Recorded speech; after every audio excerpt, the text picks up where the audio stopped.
श्री रामकृष्ण देव के उपदेश वचनामृत पृष्ठ क्रमांक 826 परिच्छेद 107 गिरीश के मकान पर ज्ञान भक्ति समन्वय का प्रसंग। श्री रामकृष्ण गिरीश घोष के बसुपाड़ा वाले मकान में भक्तों के साथ बैठकर ईश्वर संबंधी वार्तालाप कर रहे हैं। दिन के 3 बजे का समय है। मास्टर ने आकर भूमिष्ठ हो प्रणाम किया। आज बुधवार है, फाल्गुन शुक्ला एकादशी 25 फरवरी 1885। पिछले रविवार को दक्षिणेश्वर मंदिर में श्री रामकृष्ण का जन्म महोत्सव हो गया है।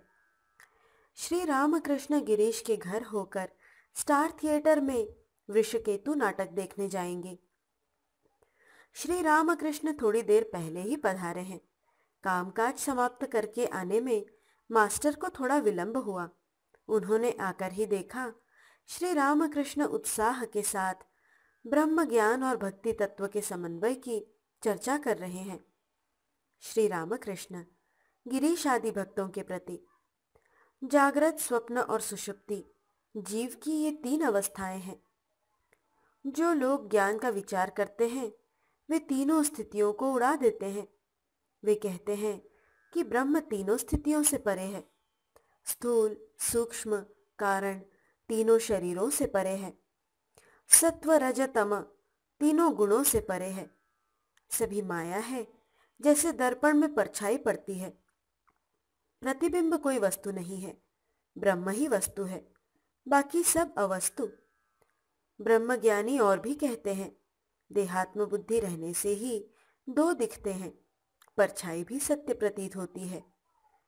वह बुद्धि लुप्त होने पर सो हम, मैं ही वह ब्रह्म हूं, यह अनुभूति होती है। एक भक्त: तो फिर क्या हम सब बुद्धि विचार का मार्ग ग्रहण करें? श्री रामकृष्ण: विचार पथ भी है, वेदांतवादियों का पथ, और एक पथ है भक्ति पथ।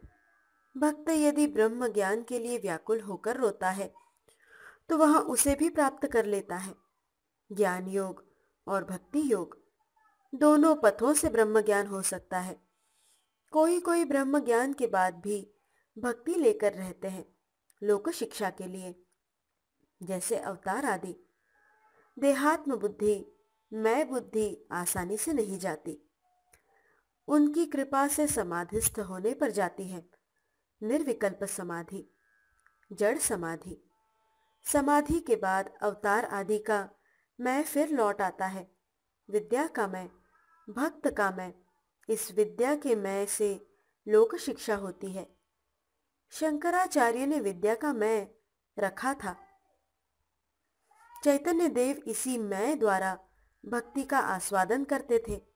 भक्ति भक्त लेकर रहते थे, ईश्वर की बातें करते थे, नाम संकीर्तन करते थे।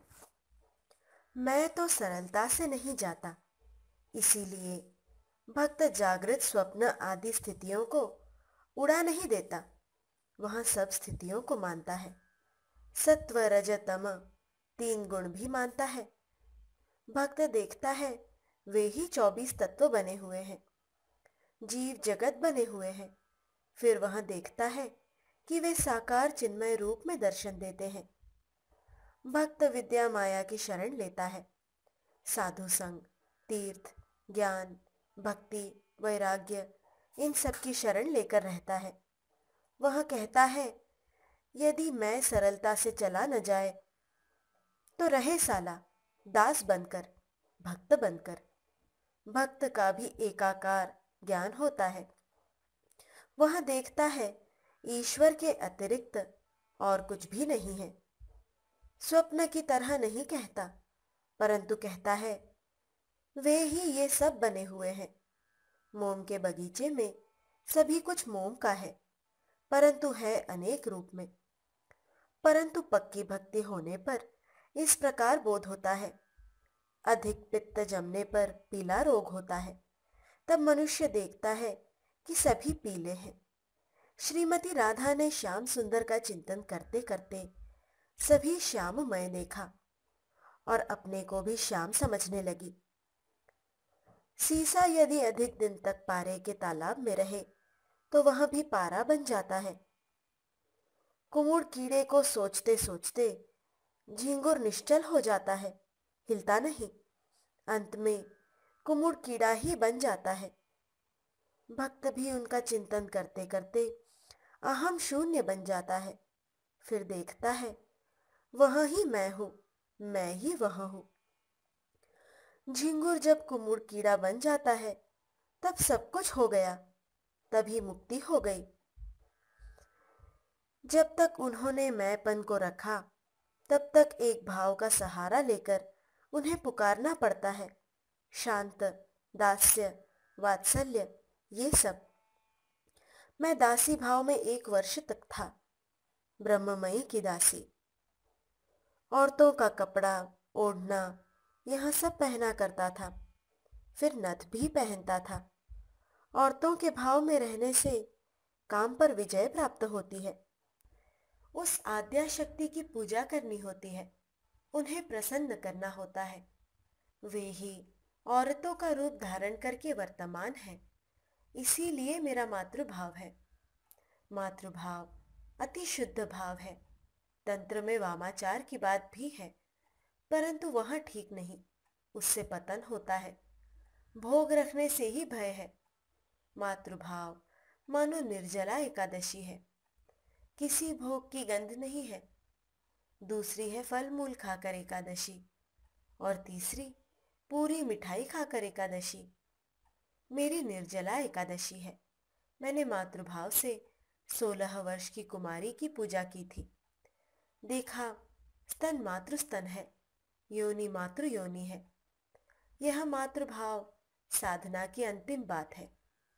तुम माँ हो, मैं तुम्हारा बालक हूं, यही अंतिम बात है। सन्यासी की निर्जला एकादशी है। यदि सन्यासी भोग रखता है तभी भय है। कामिनी कांचन भोग है, जैसे थूक कर फिर उसी थूक को चाट लेना। रुपए, पैसे, मान, इज्जत, इंद्रिय सुख, ये सब भोग है। सन्यासी का स्त्री भक्त के साथ बैठना या वार्तालाप करना भी ठीक नहीं है। इसमें अपनी भी हानि और दूसरों की भी हानि है। इससे दूसरे लोगों को शिक्षा नहीं मिलती, लोक शिक्षा नहीं होती। सन्यासी का शरीर धारण लोक शिक्षा के लिए है। औरतों के साथ बैठना या अधिक देर तक वार्तालाप करना, इसे भी रमण कहा है। रमण 8 प्रकार के हैं। कोई औरतों की बातें सुन रहा है, सुनते सुनते आनंद हो रहा है, यह एक प्रकार का रमण है। औरतों की बात कह रहा है कीर्तन में, यह एक प्रकार का रमण है। औरतों के साथ एकांत में गुपचुप बातचीत कर रहा है, यह एक प्रकार का रमण है। औरतों की कोई चीज पास रख ली है, आनंद हो रहा है, यह एक प्रकार है। स्पर्श करना भी एक प्रकार का रमण है। इसीलिए गुरु पत्नी यदि युवती हो तो पाद स्पर्श नहीं करना चाहिए। सन्यासियों के लिए ये सब नियम है। संसारियों की बात अलग है। वे 2-1 पुत्र होने पर भाई बहन की तरह रहे। उनके लिए अन्य 7 प्रकार के रमण से उतना दोष नहीं है। गृहस्थ के ऋण है, देव ऋण, पितृ ऋण, ऋषि ऋण, फिर स्त्री ऋण भी है। 1-2 बच्चे होना और सती हो तो उसका प्रतिपालन करना। संसारी लोग समझ नहीं सकते कि कौन अच्छी स्त्री है और कौन बुरी स्त्री, कौन विद्या शक्ति और कौन अविद्या शक्ति। जो अच्छी स्त्री है, विद्या शक्ति है, उसमें काम, क्रोध आदि कम होते हैं, नींद कम होती है, वह पति के मस्तक को दूर ढेल देती है। जो विद्या शक्ति है, उसमें स्नेह, दया, भक्ति, लज्जा आदि होते हैं। वह सभी की सेवा करती है वात्सल्य भाव से, और पति की भगवान में भक्ति बढ़ाने का यत्न करती है। अधिक खर्च नहीं करती, कहीं पति को अधिक श्रम ना करना पड़े, कहीं ईश्वर के चिंतन में विघ्न न हो। फिर मर्दानी स्त्रियों के भी लक्षण है, खराब लक्षण। टेढ़ी धसी हुई आंखें, बिल्ली जैसी आंखें, हड्डियां उभरी हुई, बछड़े जैसे गाल, गिरीश, हमारे उद्धार का उपाय क्या है? श्री रामकृष्ण, भक्ति ही सार है। फिर भक्ति का सत्व, भक्ति का रज, भक्ति का तम भी है। भक्ति का सत्व है दीनहीन भाव, भक्ति का तम मानो डाका पड़ने का भाव है। मैं उनका काम कर रहा हूं, मुझे फिर पाप कैसा? तुम मेरी अपनी माँ हो, दर्शन देना ही होगा। गिरीश हंसते हुए, भक्ति का तम आप ही तो सिखाते हैं। श्री रामकृष्ण हंसते हुए, परंतु उनके दर्शन होने का लक्षण है। समाधि होती है। समाधि 5 प्रकार की होती है। पहली, चींटी की गति, महावायु चींटी की तरह उठती है। दूसरी, मछली की गति। तीसरी, तिर्यक गति। चौथी, पक्षी की गति, जिस प्रकार पक्षी एक शाखा से दूसरी शाखा पर जाता है। पांचवी, कपिवत या बंदर की गति, मानो महावायु कूदकर माथे पर उठ गई और समाधि हो गई। और भी 2 प्रकार की समाधि है। एक, स्थित समाधि, एकदम बाह्य शून्य, बहुत देर तक संभव है कई दिनों तक रहे। और दूसरी, उन्मना समाधि, एकाएक मन को चारों ओर से समेटकर ईश्वर में लगा देना। मास्टर के प्रति, तुमने यह समझा है? मास्टर, जी हाँ। गिरीश, क्या साधना द्वारा उन्हें प्राप्त किया जा सकता है? श्री रामकृष्ण, लोगों ने अनेक प्रकार से उन्हें प्राप्त किया है। किसी ने अनेक तपस्या, साधन, भजन करके प्राप्त किया है। ये है साधन सिद्ध। कोई जन्म से सिद्ध है, जैसे नारद, शुकदेव आदि। इन्हें कहते हैं नित्य सिद्ध। दूसरे हैं अकस्मात सिद्ध, जिन्होंने एकाएक प्राप्त कर लिया है, जैसे कोई आशा न थी, पर एकाएक नंद बसु की तरह धन मिल गया। और कुछ लोग हैं स्वप्न सिद्ध और कृपा सिद्ध। यह कहकर श्री रामकृष्ण भाव में विभोर होकर गाना गा रहे हैं। भावार्थ, क्या श्यामा रूपी धन को सभी लोग प्राप्त करते हैं? अबोध मन नहीं समझता है यह क्या बात है। गिरीश का शांत भाव, कली में शूद्र की भक्ति और मुक्ति। श्री रामकृष्ण थोड़ी देर भावाविष्ट हैं। गिरीश आदि भक्तगण सामने बैठे हैं। कुछ दिन पहले स्टार थिएटर में गिरीश ने अनेक बातें बताई थी। इस समय शांत भाव है श्री रामकृष्ण गिरीश के प्रति। तुम्हारा यह भाव बहुत अच्छा है, शांत भाव। माँ से इसीलिए कहा था, माँ उसे शांत कर दो, मुझे ऐसा वैसा न कहे। गिरीश मास्टर के प्रति, न जाने किसने मेरी जीभ को दबाकर पकड़ लिया है, मुझे बात करने नहीं दे रहा है। श्री रामकृष्ण अभी भी भावमग्न है, अंतर्मुख। बाहर के व्यक्ति, वस्तु धीरे धीरे मानो सभी को भूलते जा रहे हैं। जरा स्वस्थ होकर मन को उतार रहे हैं, भक्तों को फिर देख रहे हैं। श्री रामकृष्ण मास्टर को देखकर, ये सब वहां पर अर्थात दक्षिणेश्वर में जाते हैं। जाते हैं तो जाए, माँ सब कुछ जानती है।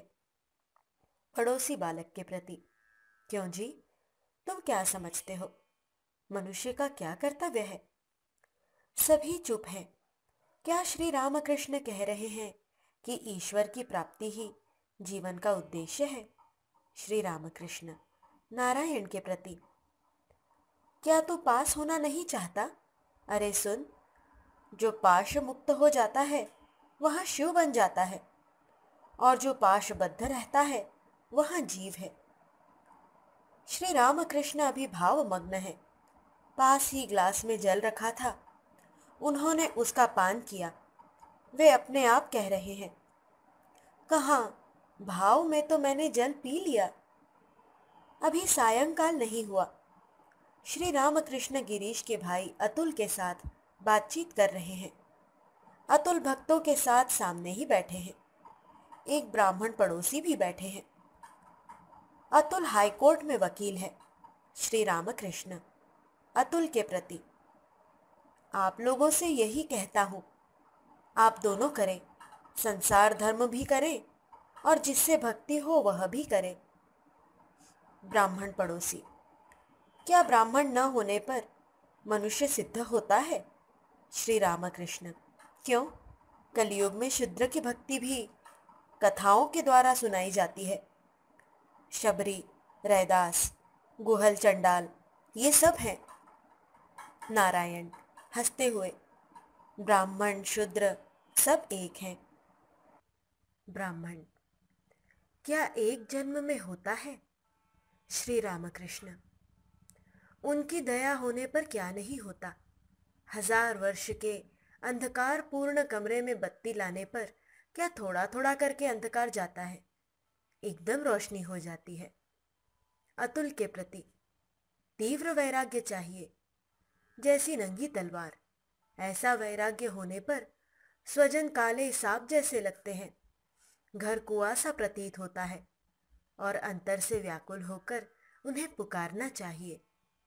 अंतर की पुकार वे अवश्य सुनेंगे। सब चुपचाप हैं। श्री रामकृष्ण ने जो कुछ कहा एकाग्र चित्त से सुनकर सभी उस पर चिंतन कर रहे हैं। श्री रामकृष्ण अतुल के प्रति, क्यों वैसी दृढ़ता व्याकुलता नहीं होती? अतुल, मन कहाँ ईश्वर में रह पाता है? श्री रामकृष्ण अभ्यास योग, प्रतिदिन उन्हें पुकारने का अभ्यास करना चाहिए। एक दिन में नहीं होता, रोज पुकारते पुकारते व्याकुलता आ जाती है। रात दिन केवल विषय कर्म करने पर व्याकुलता कैसे आएगी? यदु मल्लिक शुरू शुरू में ईश्वर की बातें अच्छी तरह सुनता था, स्वयं भी कहता था। आजकल अब उतना नहीं कहता, रात दिन चापलूसों को लेकर बैठा रहता है, केवल विषय की बातें। सायंकाल हुआ, कमरे में बत्ती जलाई गई है। श्री रामकृष्ण देवताओं के नाम ले रहे हैं, गाना गा रहे हैं और प्रार्थना कर रहे हैं। कह रहे हैं, हरि बोल हरि बोल हरि बोल।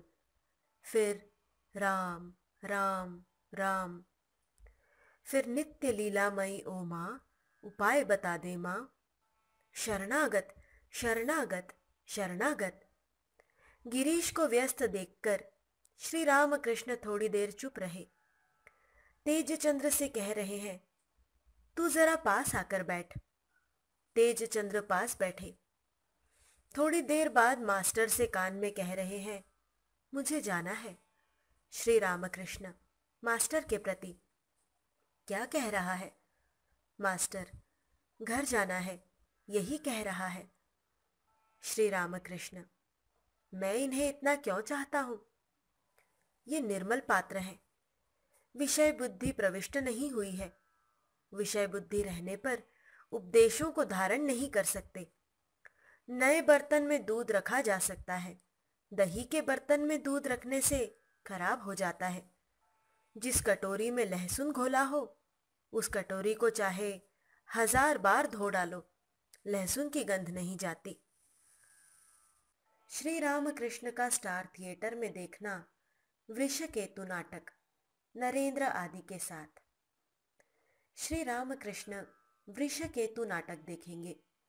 बीडन स्ट्रीट पर जहां बाद में मनोमोहन थिएटर हुआ, पहले वहां स्टार थिएटर था। श्री रामकृष्ण थिएटर में आकर बॉक्स में दक्षिण की ओर मुंह करके बैठे। मास्टर आदि भक्तगण पास ही बैठे हैं। श्री रामकृष्ण मास्टर के प्रति, नरेंद्र आया है? मास्टर, जी हाँ। अभिनय हो रहा है। कर्ण और पद्मावती ने आरी को दोनों ओर से पकड़कर वृषकेतु का बलिदान किया। पद्मावती ने रोते रोते मांस को पकाया। वृद्ध ब्राह्मण आनंद मनाते हुए कर्ण से कह रहे हैं, अब आओ हम एक साथ बैठकर पका हुआ मांस खाएं। कर्ण कह रहे हैं, यह मुझसे न होगा, पुत्र का मांस खा न सकूंगा। एक भक्त ने सहानुभूति प्रकट करके धीरे से आर्तनाद किया, साथ ही श्री रामकृष्ण ने भी दुख प्रकट किया। खेल समाप्त होने पर श्री रामकृष्ण रंगमंच के विश्राम गृह में आकर उपस्थित हुए। गिरीश, नरेंद्र आदि भक्तगण बैठे हैं। श्री रामकृष्ण कमरे में जाकर नरेंद्र के पास खड़े हुए और बोले, मैं आया हूं। श्री रामकृष्ण बैठे। अभी भी वृंदवाद्यों का संगीत सुनाई दे रहा है। श्री रामकृष्ण भक्तों के प्रति, यह बाजा सुनकर मुझे आनंद हो रहा है। वहां पर अर्थात दक्षिणेश्वर में शहनाई बजती थी। मैं भावमग्न हो जाता था। एक साधु मेरी स्थिति देखकर कहा करता था, ये सब ब्रह्म ज्ञान के लक्षण हैं।